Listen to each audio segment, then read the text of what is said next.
On the Talkback Show, on the radio, or whatever audiovisual device you choose to use. Welcome to the GBC podcast, where we talk about the Packers in our hometown of Green Bay.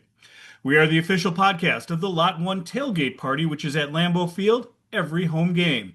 This is episode 130, created December 28th, 2025. This episode is dedicated to our friend, Phil Resch. Phil passed away on December 22nd. In addition to being a loving husband and a great father, he was also a dedicated Packer fan. I'm John, and once again, I'm joined by Jeff and Neil in person, and we are in Green Bay, and we are in Neil's mother's basement. Our beverages today are Phil's favorite beverages. Say hello, gentlemen, and tell us what you're drinking. I'm having a Tito's and cranberry. Hello, gentlemen. I'm having a whiskey old-fashioned sweet. And I've got a Sailor Jerry and Coke. To Phil. Phil.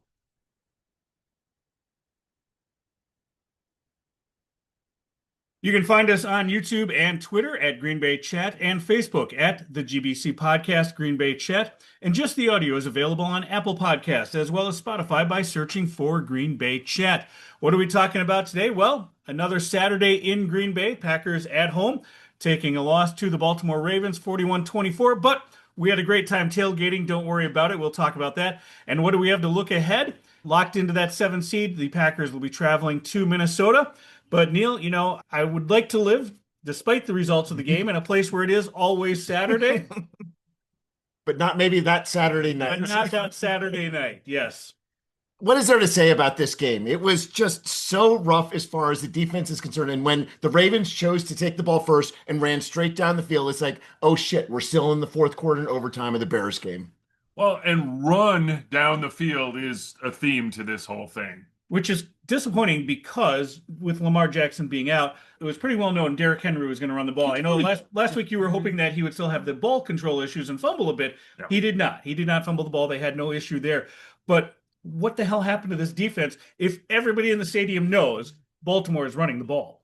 I think the problem is that Matt LaFleur and Jeff Hafley didn't have enough clue of how they were going to run the ball because we essentially played our sort of normal defense. And what the Baltimore Ravens did is that they decided that they're going to go as run heavy as possible. And so they played two tight ends half the time. They played a fullback who weighs 300 pounds and is 6'6" half the time. And we kept our same normal guys who are great at pass rushing. And guess what? They got overwhelmed. We had players who were bigger that we either didn't play enough or that were not even on the field because they were scratches. And I think that's the story of the game. And specifically the fact that Quinton Bohanna, 330 pounds, only had 15 snaps, and Nazir Stackhouse, 0 snaps, healthy scratch. Those are our two big guys that could have done something to plug up the middle. We didn't have the personnel to plug up the middle, and they did everything possible to take advantage of us.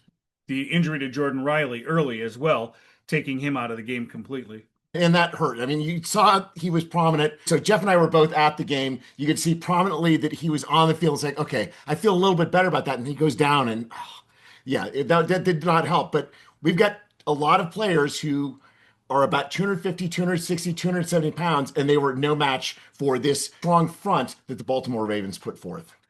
No fumbles, no turnovers for the defense, no run stop. We saw a historic performance at the game. 216 yards, the most rushing yards in Lambeau Field history.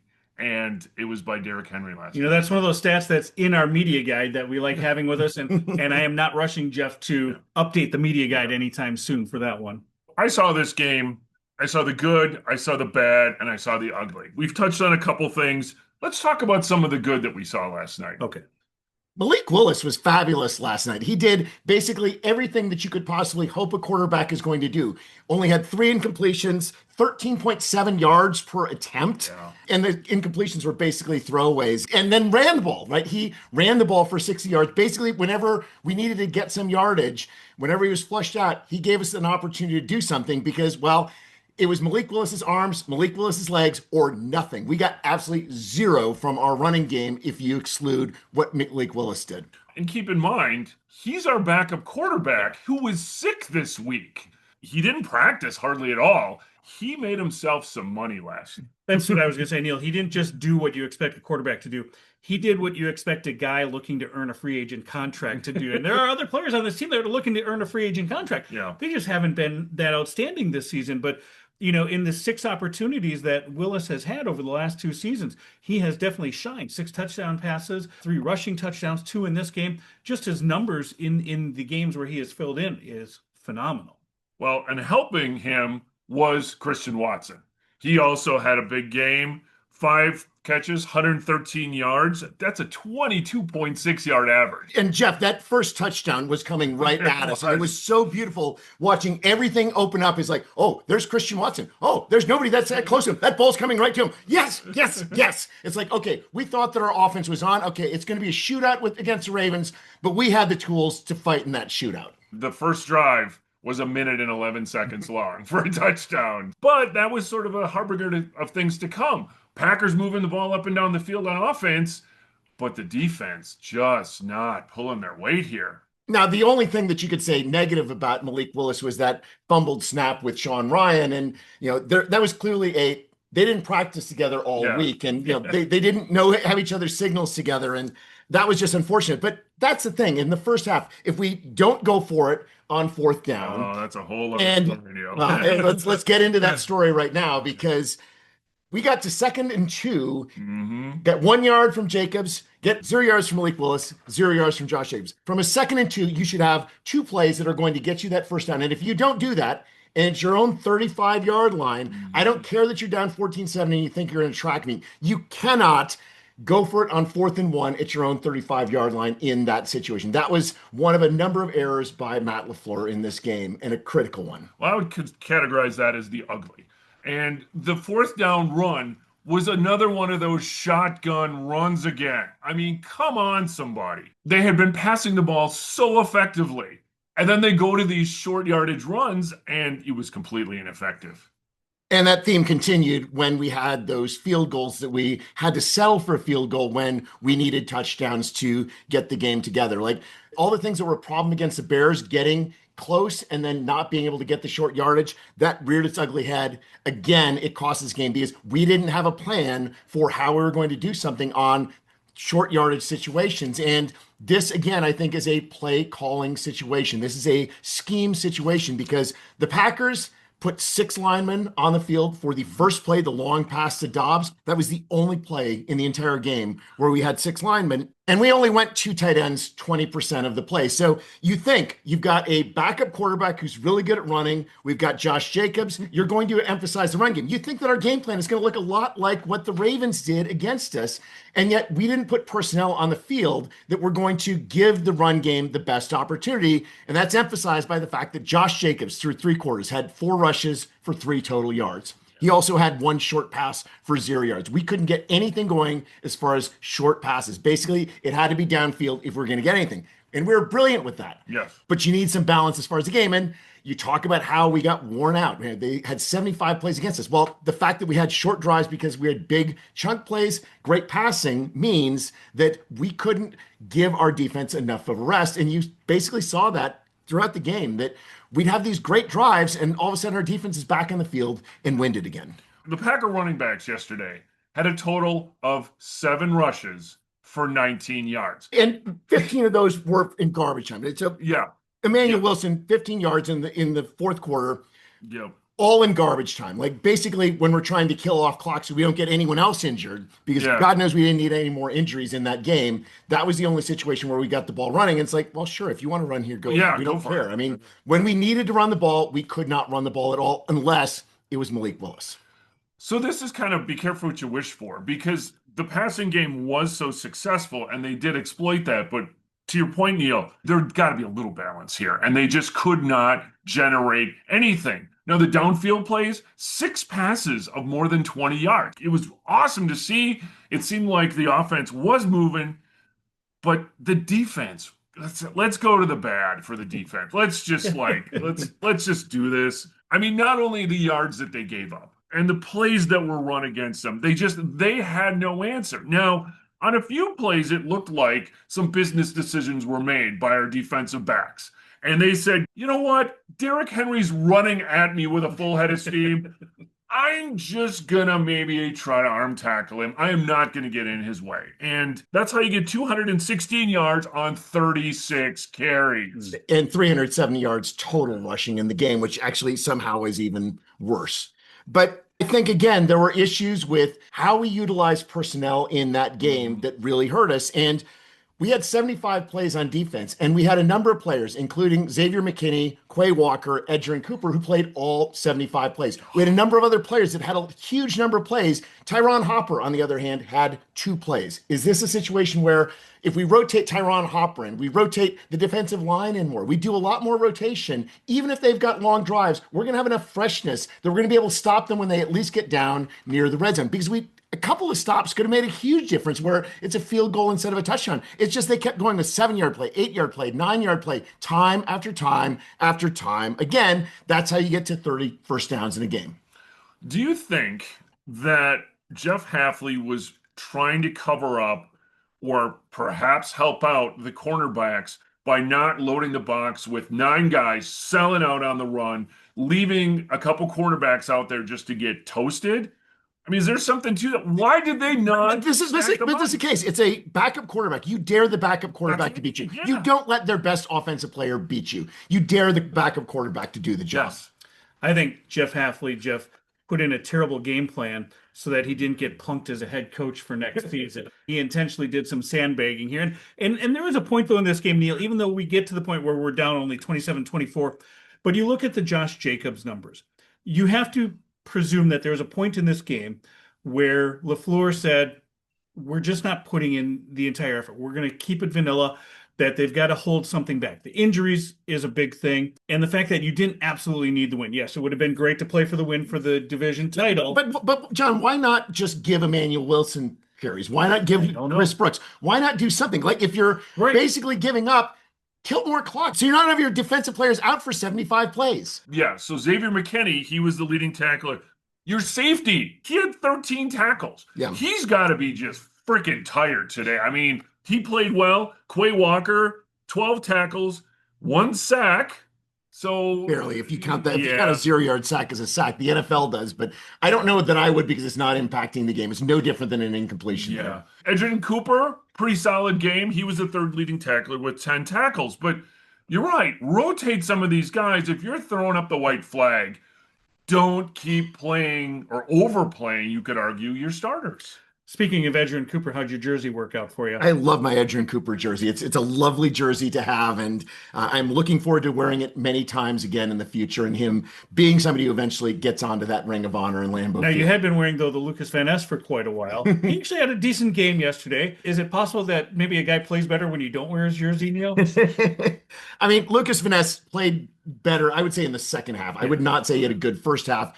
He was very absent along with everyone else in that defensive front. And yeah, he made some plays late, but I wouldn't say that I thought he redeemed himself in that game. And that's somebody who's definitely playing for future money and has left a lot of money on the table. Well, somebody who didn't leave any money on the table and is getting paid a dump truck full of it is a guy by the name of Rashawn Gary. It's not me, yes.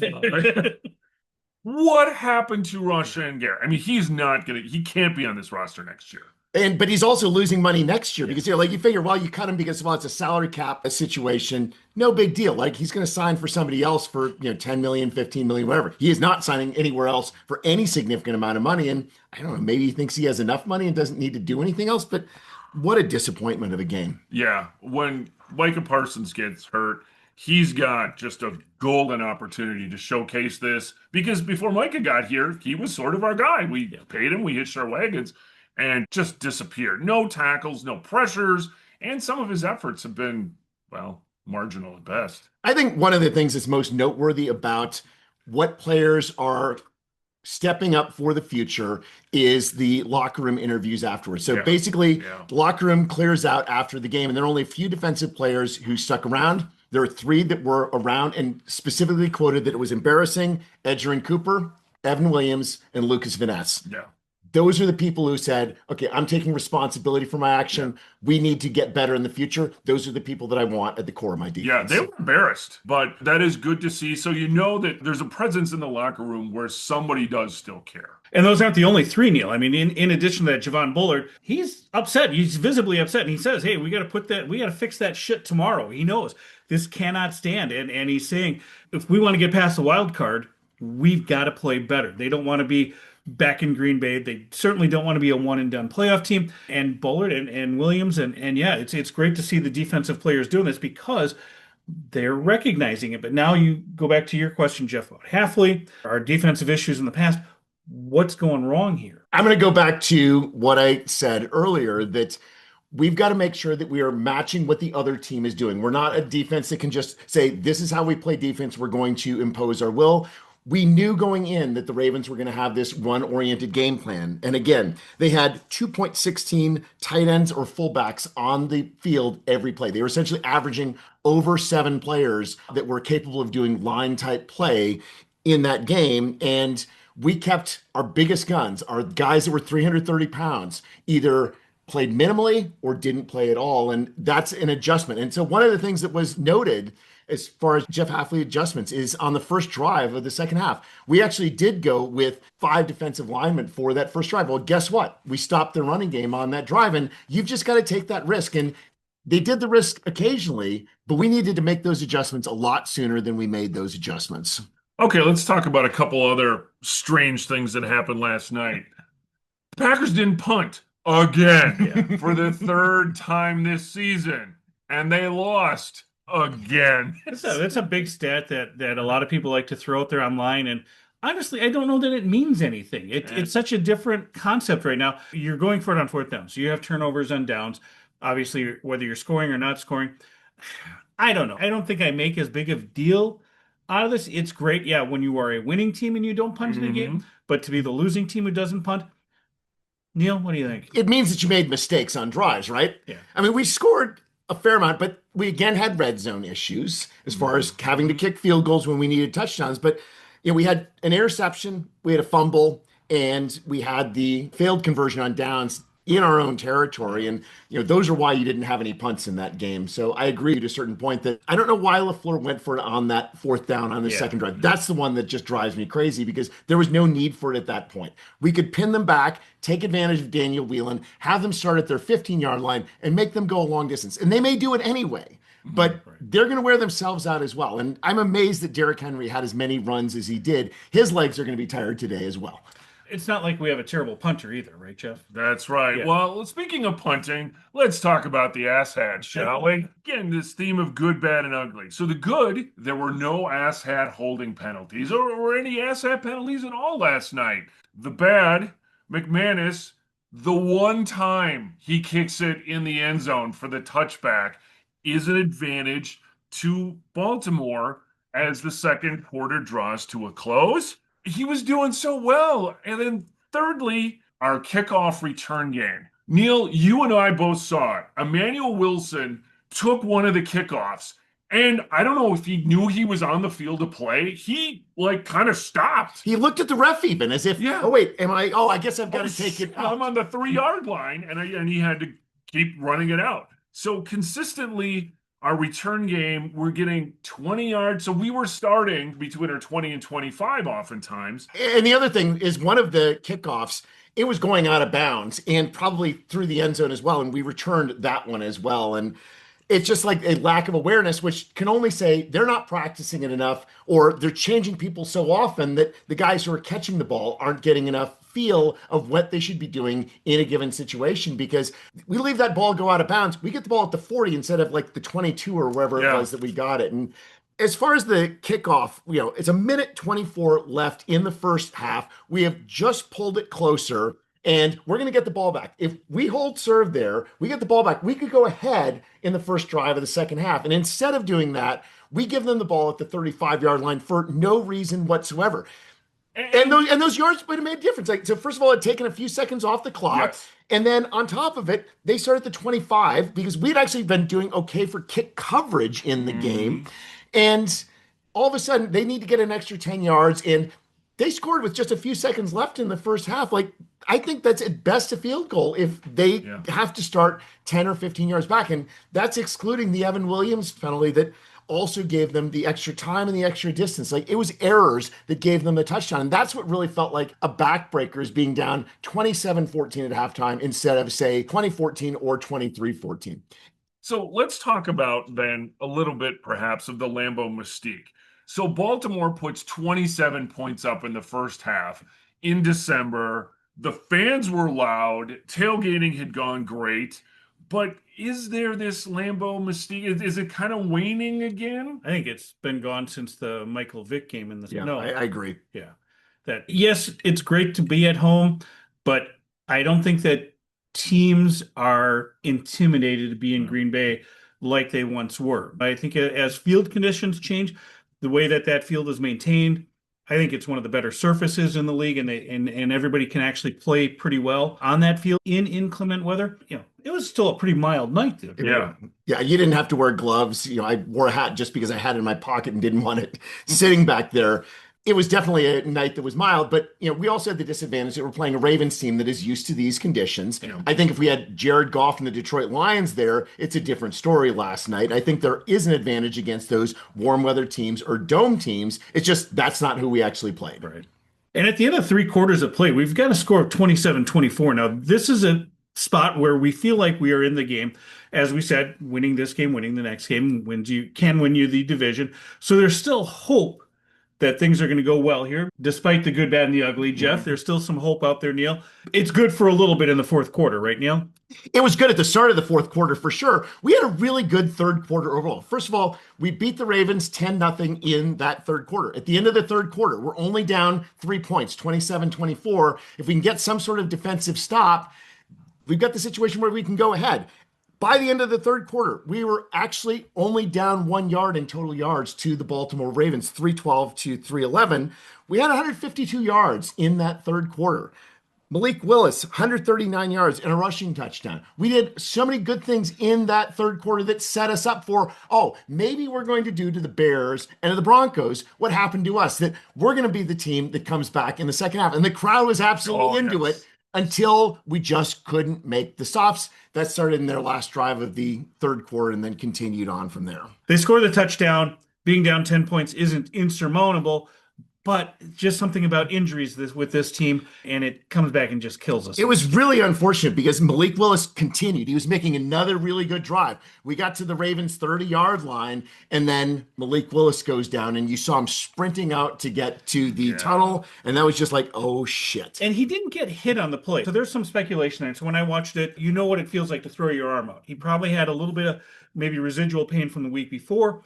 Now, what happens when he goes in the locker room? Is it a cortisone shot, adrenaline shot, something like that? They'll be 12 days, from North Dallas 40. Something happens that he has a miraculous recovery, right? But at that point, Clayton Tune had come in, thrown an interception, and, well, at this point, it was hopeless because, once again, our defense was not able to make a stop. Right. What the saying was, our third-string quarterback throws a pass to a cornerback converted back to a wide receiver, and what do you guess? It bounced off his hands. And there's a lot that can happen there, right? They probably didn't get a lot. I'm going to make excuses for the quarterback, Neil. As you often do. Well, going back to that, I didn't mention, the botch snap. It's always the quarterback's fault. It is. Even though, Sean Ryan snapped the ball. You're the quarterback. You better be ready for that damn thing. You never know what your center is going to do. But anyway, with Clayton Tune coming into the game, he probably doesn't get a lot of reps with the regular players, even though it's Bo Melton, who's not deep on the chart. But each quarterback throws a different type of ball. It's different speed, different rotation, different angles. Something happened there that Melton just was expecting one type of pass, got something different, and you can see it was there. And a good receiver should have caught the damn ball. But these things happen. And Clayton Tune, unfortunately, is not going to be the savior that is going to get us through the playoffs here. Hopefully, Malik Willis can get us through the last game because we don't expect a lot of starters in this last game. But the most important aspect of Clayton Tune's appearance, Neil, all this time on the practice squad, he's been wearing number 19. Jeff, why can't he wear number 19? Well, because it's already taken by Daniel Wheeling. You can't have two guys wearing 19. So there were 4 numbers, 5, 6, 12, and 18 available. John was desperately hoping for 5. Or 12. 12 would have been fun. That would have We knew that one was Clayton Tune chooses jersey number 6. So he's now active roster jersey number 6. It's always fun to see what guys pick for their What other players have been number 6, John? Not a lot of big names. Grant Harrell wore number 6. The punter J.K. Scott wore number 6. Kurt Benkert, who's big online. If you don't follow or don't see Kurt Benkert online, he wore 6 for us. And all the way back to 1926, playing end out of Marquette, Dick Flaherty wore number 6 for the Green Bay Packers, Neil. Not a murderer's row of sixes, but it is Clayton Tune's number now, and he'll be in the media guide next season for us. Have you penciled it in, John? I can pencil that one. Nice. The one person who was a murderer's row was Derrick Henry, and the consistency of Derrick Henry is something that was truly remarkable. 21 rushes for 106 yards and 3 touchdowns in the first half, 15 rushes for 110 yards and a touchdown in the second half. That is somebody who was playing to win. We talked last week about it's going to take some testicular fortitude. Well, Derrick Henry wants to play in the playoffs. But no turnovers. He's prone to turnovers. Derrick Henry's had some killer fumbles this year. He needs to be hit in order to have a turnover. Okay, fine. Yeah. Carrington Valentine sort of doing this is not going to lead to a turnover. And again, the defense, no turnovers again last night. They're not helping themselves. So we lose a turnover differential again. The turnovers on downs. We were 3 of 6 on third down, whereas Baltimore was 10 of 14 on third down. We were 0 of 2 on fourth down. So now we're looking ahead to the Vikings game, right? So what do we see there? Not a whole hell of a lot, huh, Neil? I put as much preparation into the Vikings preview as some of the Packers coaches did getting ready for the Ravens rushing game. And I have no idea what the hell's going to happen. There's C in front of you, Neil. No notes. No notes. Well, and it's to be expected. There's nothing that Green Bay can do to change from being the number 7 seed. Win or lose, they are the 7th seed. This is effectively a preseason game. I mean, you know, some teams treat that week 1 or even week 2 now preseason. And this is where Green Bay played really well. We beat Detroit and Washington in the first 2 weeks. You hear the phrase that Green Bay backed into the playoffs because of the Lions' loss. No, they didn't back in. They won the requisite number of games, and beating the Lions twice was part of that. Beating the Lions twice was nice, and just because they're 9, maybe a 10-win team, doesn't mean anything. It doesn't matter when these 9 wins come. They have enough wins to get into the postseason, and to that for them, I think this is kind of a blessing. You've got so many injuries. You've got an opportunity to get your backup some playing time, and yeah, maybe even further from Malik Willis. If he shows that he has another good game, this is good for his career as well. So it's not that it's going to be a throwaway game with no notes. It's just going to be a different game that you're expecting to watch, and you have to watch it differently because of that. But I think that's what they've got to do is they've got to find some of these other players who could make contributions and figure out if they can. That's why I was glad that there was more Warren Brinson last night. I wish there had been Nazir Stackhouse. I wish there had been more of Quinton Bohanna. I'd like to see Tyron Hopper, because the things we've seen out of Tyron Hopper is he's got the ability to make plays, and we're going to need different guys to step up. We're going to need our players to be fresh, and it's not just playing the same guys every single down that is going to get it done. It's definitely shown that we wear down, and well, that's something that is taken care of at every level of football. You substitute players out as necessary. If they play a lot of backups, if they pull out a victory next week, great. But if they don't, they're looking at a 4-game losing streak going into Wild Card weekend. Does that have any influence, do you think, on the? That's why I wanted to win this game, because I just think they needed to get off the losing schneid. They badly need to do that. And my question to you is, if the Vikings had not beaten the Lions on Christmas Day, is the outcome of this game different? Do they come out more motivated? Do they come out saying, I've got to win this game? Absolutely. Yeah, the urgency to win is there because you're waiting for Detroit to lose, and they don't have the loss in there. Yeah, the urgency is certainly different. And even you look at the perspective of the point, even where you are down 3, 27-24, you play a little bit differently, I think, after that as well. But don't they get paid to play to win the game? Yes. Yeah, I think that speaks to the character and the players that we talked about, and them putting their faces out there and saying, yes, I am accountable for what happened, versus those decided to shirk, stay away from the reporters. And even if it does end up with a 4-game losing streak, this is just one of those things that is for statisticians to play with down the road. To say, hey, there's never been a team with a 4-game losing streak do this in the playoffs or something along those lines. And again, like I said, to me, it doesn't matter when the wins and losses come in. Right. You have the requisite number of wins to make the playoffs. Mhm. There's a lot of talk about, well, but it's a 7 seed, and this is the third year in a row 7 seed. I think that does mean something. If there were still 6 teams, right, this Yeah. would be a 4 years without making the playoffs. And yeah, but there's so many ifs and buts in that. The league changes, the game changes, the stats change. We're also playing 17-game seasons now when we talk about players getting records in a season. Well, but it's in 17 games now. So as things change, you have to presume that stats change as well, or the meaning of those stats change as well. It'll be in the media guide that way, but you play the game that is given to you. You play the team that's on the schedule. You play the players you have, and you do your best. I agree, but I still think that winning matters. Winning matters. And yes, Vince Lombardi. Winning is the only thing. Yes. And right now, I'm concerned. Matt LaFleur, I think, needs to do something. I'm not saying for his job, but you think about the failures in the Mike Sherman era, right? Where Mike Sherman wins the NFC North 2002, 2003, 2004, but always has some stupid losses along the way. So we never get the first round bye back when there were 2 first round byes. Therefore, we don't get that home field in the divisional round. And therefore, we are in a situation where we are knocked out of the playoffs earlier than we should be. We don't get the Lambeau Field home cooking. We don't get the opportunity to be one of the dominant teams because we failed enough at little things in the regular season. And Matt LaFleur, with 3 straight 7th seeds, is establishing a Mike Sherman pattern. And thankfully, he doesn't have Mike Sherman as his GM. But this is concerning. This is where we ask you, what was the path to the Super Bowl in Super Bowl 45 in a 60, 16 and 3 games on the road. Effectively, you're going to have 3 games on the road to get where you need to be this year. I'm not giving up on the team. That's good. Right. But on the other hand, there are things that are concerning, and there are things that need to be addressed in the offseason. And I hope it's an offseason we're doing it from the 32nd pick in the draft, and we're going to be able to get some veterans coming in cheap because they want to be with the Super Bowl champion. But there are things that are both at the GM and the head coach's level that need to be addressed. And this is going to be a real test of Matt LaFleur and his ability as a coach, because he's certainly shown plenty of brilliant flashes as a head coach. And what he's able to do with this team in that wild card playoff round is going to say a lot about Matt LaFleur and his role in inspiring his team as a head coach. Well, no, let's not completely write off next week, because as you may or may not have seen on Christmas, the Vikings somehow managed to beat Detroit with 3 net passing yards and a guy by the name of Max Brosmer. Is Max going to have a better, worse game? Was it the Detroit defense? I don't know. But this Vikings team obviously isn't going anywhere. They're out.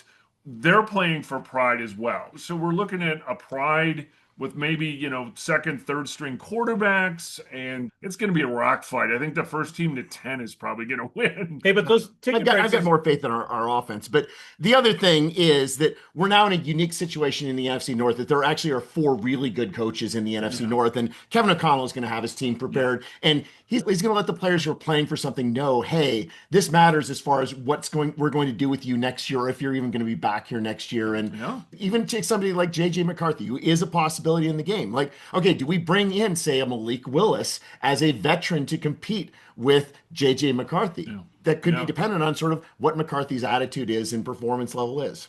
Yeah, none of these games are gimmies, but just based on the last game of the season, noon game. But ticket prices could be cheap, Jeff. Should we go? No. Okay. Jeff does not want to go to US Bank Stadium for any price. That is a true statement.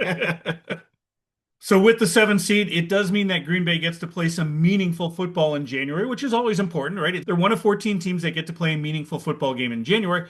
What the 7 seed means is that it will not be a home game. So the home season for the Green Bay Packers has completed.